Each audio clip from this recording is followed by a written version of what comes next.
இப்போ வந்து புடவை இந்த மாதிரி மடித்து போட்டுறணும். போட்டுட்டு ப்ளவுஸு இன்ஸ்கர்ட் இதை ரெண்டுத்தையும் எடுத்து இப்போ நான் நடுவில் வச்சிடுறேன். புடவைக்கு நடுவில் இந்த மாதிரி நம்ம வச்சுட்டு இப்போ அப்படியே வந்து நம்ம புடவை உள்ளே வச்சு ஃபோல்ட் பண்ணிக்கலாம். இந்த மாதிரி ஃபஸ்ட்டு ஃபோல்ட் பண்ணிக்கணும். இப்போ பாருங்கள் ஃப்ரெண்ட்ஸ், இப்படி மடிச்சுட்டு இது வந்து பார்த்திங்கன்னா உள்ள இன்ஸ்கர்ட் வந்து இந்த அளவு நான் ஒரு மடிப்பு மடிக்கிற அளவுக்கு கேப் விட்டு வச்சுருக்கேன்.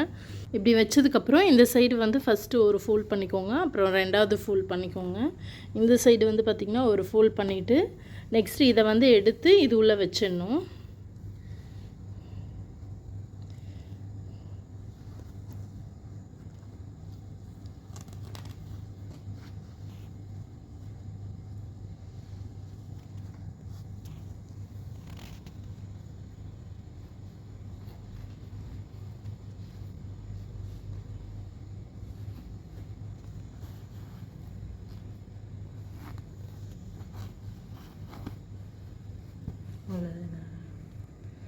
அவ்வளோதான் ஃப்ரெண்ட்ஸ், இப்படி தான் நம்ம ஃபோல்ட் பண்ணிட்டோன்னா இங்கே பாருங்கள், அவ்வளோதான் நம்ம ஃபோல்ட் பண்ணிட்டோம். இந்த மாதிரி நம்ம ஃபோல்ட் பண்ணிட்டோன்னா நம்ம வந்து பாவாடை ப்ளவுஸ்லாம் தனியாக தேட வேணாம்.